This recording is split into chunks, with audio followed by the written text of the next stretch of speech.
बात करते हैं उमा भारती की। जी हाँ, उमा भारती कहती हैं, क्या कहती हैं उमा भारती?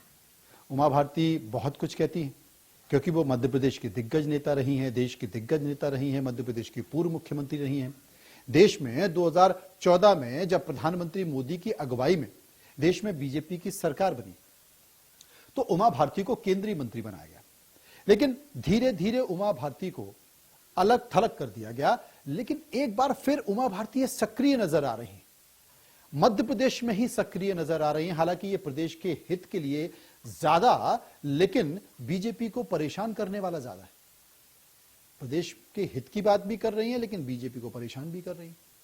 वो कभी शराबबंदी के मुद्दे पर प्रदेश में शिवराज सरकार को घेरती हैं, तो कभी हुक्का लाउंज पर सरकार के फैसले पर शिवराज सिंह चौहान की तारीफ भी करती हैं, सराहना भी करती हैं। कभी शराबबंदी को लेकर ट्वीट कर कहती हैं कि मैं आशान्वित भी हूं और आशंकित भी हूं। कभी शराब की दुकान पर पत्थर मारती हैं, तो कभी शराब की दुकान के आगे कुर्सी लगाकर बैठ जाती हैं। अब उमा भारती ने एक नया मुद्दा छेड़ दिया। पूर्व मध्य प्रदेश की मुख्यमंत्री उमा भारती ने वन विभाग की कार्रवाई पर सवाल खड़े कर दिए, क्योंकि वो अमरकंटक की यात्रा पर है। वो यात्रा पर अमरकंटक के लोगों की जानकारी के आधार पर उन्होंने कहा है कि कुछ साल पहले हमारी ही सरकार के समय, मतलब आप समझ गए, हमारी सरकार मतलब बीजेपी की सरकार के समय, करीब 50,000 बहुमूल्य साल वृक्षों को वन विभाग ने बीमार घोषित कर काटने का फैसला लिया। वो फैसला इसलिए लिया क्योंकि ये बीमारी और आगे ना बढ़ जाए। लेकिन 50,000 की जगह 2 लाख साल के वृक्ष काट लिए गए। इसकी तो जांच होनी चाहिए। उमा भारती ने ट्वीट कर कहा कि हमें पार्टी कार्यकर्ता, विधायक, सांसद और संगठन का भी भरोसा करना होगा। तो क्या हम यूं समझें कि सरकार को कार्यकर्ता, विधायक, सांसद और संगठन का भरोसा नहीं है? उमा भारती ने यह भी कहा कि ब्यूरोक्रेसी को हाथ, सरकार को पांव और मुख्यमंत्री को मुख बनना चाहिए, तभी सच सामने आएगा, कार्रवाई होगी और विकास की जड़ मजबूत होगी। उन्होंने कहा कि हाल ही में मुख्यमंत्री ने कहा कि सचिवालय में अफसर यानी कि अधिकारी बहुत अच्छी तस्वीर दिखाते हैं, जो सच्चाई से परे होती है। यह मानना अच्छी बात है, ये उमा जी ने कहा। उमा भारती यहीं पर नहीं रुकती हैं। उन्होंने कहा कि सच्चाई यह है कि खुद दौरा किया उन्होंने, और अमरकंटक में कबीर चौराहे पर महीनों से लाइट नहीं थी। उमा जी ने मुख्यमंत्री को फोन लगाया, मुख्यमंत्री कार्यालय फोन लगाया, तो तुरंत लाइट आ गई। अधिकारियों का कहना है कि लाइट 24 घंटे से नहीं थी, लेकिन हकीकत में यहां पर बिजली महीनों से नहीं थी। ऐसे में समझना होगा कि क्या सही में उमा भारती को अमरकंटक से कटे पेड़ों की चिंता है, या फिर कुछ और है, कारण कुछ और है। क्योंकि अभी कुछ ही दिन पहले उमा भारती ने शराबबंदी के खिलाफ मोर्चा खोला था, और बड़ा जोरदार मोर्चा खोला था। एक के बाद एक, उसके बाद फिर कई ट्वीट भी किए, शराबबंदी के खिलाफ आर पार की लड़ाई लड़ने की बात की और चेतावनी भी दी। लेकिन ऐसे में समझने की जरूरत है कि उमा भारती ऐसा क्यों कर रही है। क्योंकि वो 2 कदम आगे बढ़ाती हैं तो 1 कदम पीछे भी खींच लेती हैं। और हम ये कह रहे हैं कि आखिर वो चाहती क्या। कभी सरकार की कार्यशैली पर सवाल खड़े करती हैं, तो कभी सरकार की पीठ थपथपाती, यानी कि वो महसूस कराने की कोशिश करती हैं कि गुंजाइश अभी भी है।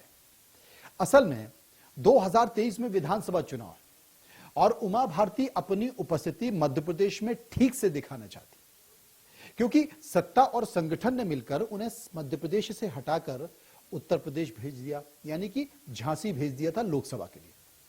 वो वहां से लोकसभा का चुनाव भी जीती, क्योंकि लोकप्रिय नेता है, जीती भी और केंद्र में मंत्री भी बनी। लेकिन उन्हें मोदी एक्सप्रेस ने बीच रास्ते में ही छोड़ दिया, और पिछले कई दिनों से सत्ता में बैठे लोगों ने उनका हालचाल तक नहीं पूछा है। इसलिए उमा भारती एक बार फिर सत्ता और संगठन को अपनी अहमियत बताना चाहती हैं, अपनी अहमियत दिखाना चाहती हैं, या वो ये महसूस करना चाहती हैं कि अगर हम नहीं तो जनाब तुम भी नहीं। ऐसे में एक टीस हमेशा उमा भारती को अखरती है कि 2003 में मध्य प्रदेश के मुख्यमंत्री की कुर्सी यानी कि दिग्विजय सिंह और कांग्रेस की सरकार को उन्होंने गिराया और बीजेपी को सत्ता में पहुंचाया। वो मुख्यमंत्री भी बनी कुछ समय के लिए, लेकिन पार्टी में बैठे लोगों ने साजिश के साथ उस कुर्सी से उन्हें जल्द रवाना कर दिया।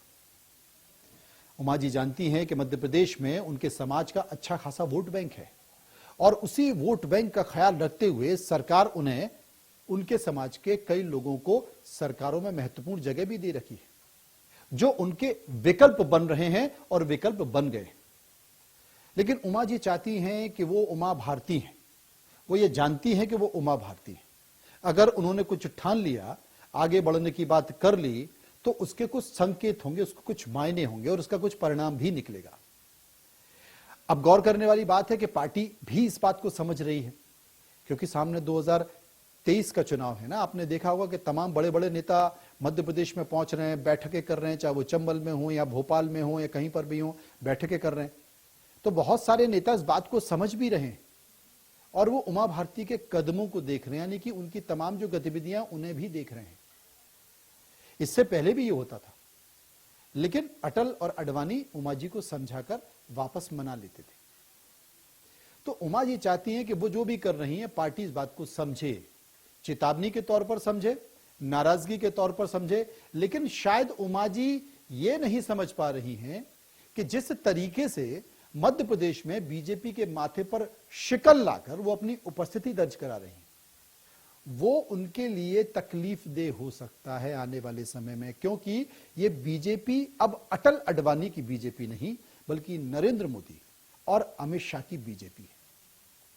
और यहां पर आंखें दिखाने वालों के लिए जगह नहीं है, क्योंकि वो हर चीज को बहुत अच्छी तरह समझते हैं, हर चीज की फुल प्लानिंग कर लेते हैं। और अपने तमाम राज्यों के विधानसभा चुनाव भी देखे होंगे, वो विपक्ष के साथ साथ अपनी ही पार्टी और अपनी ही पार्टी के नेताओं पर भी बहुत पैनी निगाह रखते हैं और उसकी स्टडी करके रखते हैं, किससे कितना फायदा हो सकता है, कहां शय मात, कहां नफा नुकसान, इसका कैलकुलेशन बहुत अच्छा है।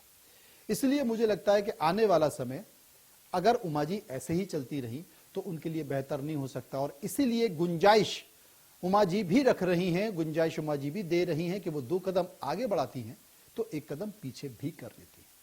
लेकिन सबको इंतजार है जनवरी में उनके अगले कदम का, जब उन्होंने कहा है कि शराबबंदी नहीं हुई तो वो ताल ठोकेंगे।